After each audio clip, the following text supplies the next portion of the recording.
గోదావరి జిల్లాలో బాణుడి ప్రతాపం గత 4 రోజులుగా విపరీతంగా చూపిస్తుందని చెప్పుకోవచ్చు. పగటిపూట బయటికి రావాలంటే భయాందోళనకరమైన పరిస్థితి మాత్రం ఏర్పడుతుంది. ప్రస్తుతం 11:30 గంటల సమయంలో రోడ్డు అంతా కూడా నిర్మానుష్యంగా ఉన్న పరిస్థితి. ప్రధాన సెంటర్ కాకినాడకి సంబంధించి నిత్యం రద్దీగా ఉండే ప్రాంతంలో అయితే ప్రస్తుతం మనం ఉన్నాం. ఈ ప్రాంతం అంతా కూడా పూర్తిగా అంతంత మాత్రంగా నిత్యం అవసరమైతే తప్ప ప్రజలు బయటకు రాలేని పరిస్థితుల్లో అయితే మాత్రం బాణుడి ప్రతాపం అత్యధికంగా ఉన్న పరిస్థితి నెలకొంది. దాదాపు 40 డిగ్రీల వరకు కూడా ఉష్ణోగ్రతలు గోదావరి జిల్లాలో అయితే మాత్రం నమోదవుతున్న పరిస్థితులు అయితే మాత్రం నెలకొన్నాయి. ఇలాంటి తరుణంలో ప్రధానంగా చూసుకున్నట్లయితే శీతల పానీయాలు సేవించేందుకు ప్రజలైతే మాత్రం ఎక్కువగా ఇష్టపడుతున్నారు.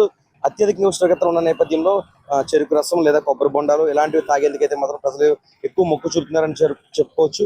ముఖ్యంగా ఈ అధిక ఉష్ణోగ్రతల నేపథ్యంలో పెద్దవారు చాలా తీవ్రమైన ఇబ్బందులు పడుతున్న పరిస్థితి నెలకొంది. పిల్లలు ముఖ్యంగా పెద్దవాళ్ళు ఈ ఉష్ణోగ్రతలు అధికంగా ఉన్న నేపథ్యంలో దాదాపుగా నివాసాలకే పరిమితం అవుతున్న పరిస్థితి నెలకొంది. మరి ముఖ్యంగా మనం ఒకసారి వ్యాపార సముదాయాన్ని కూడా చూడొచ్చు. ఎందుకంటే ఈ ఎండదాడికి పూర్తి స్థాయిలో వ్యాపారాలు కూడా లేక పూర్తిగా వెలవెలబోతూ దుకాణాల వద్ద కూర్చుంటున్న పరిస్థితి అయితే మాత్రం నెలకొన్నాయి. మే మాసం అంతా వర్షాలు ఉన్నాయి కదా, జూన్ లో జూన్ స్టార్టింగ్ నుంచి ఎండలు అలా ఉన్నాయి. ఈ మధ్య 4 days నుంచి చాలా ఎక్కువగా ఉందండి. 4 o'clock నుంచి గుబరింపు వాతావరణం, గాలి లేకపోవడం అది చాలా ఇబ్బంది పడతారు. అందు గురించి చాలా బయటికి రావడం అనిపించిందంటే మే మాసం చాలా వర్షాలు పడ్డాయి కదా, అప్పుడు అయితే కూల్గా ఉంది. ఎండాకాలం వెళ్ళిపోయింది, ఇంకా ఇబ్బంది లేదు. ప్రతి సంవత్సరం కంటే ఈ సంవత్సరం బాగుంది ఎండాకాలం అనిపించింది అందరికి. ఇప్పుడైతే చూస్తే పరిస్థితి తారుమారైంది మళ్ళీ. అందు గురించి చాలా ఇబ్బందిగా ఉంది పెద్దవాళ్ళందరికీ.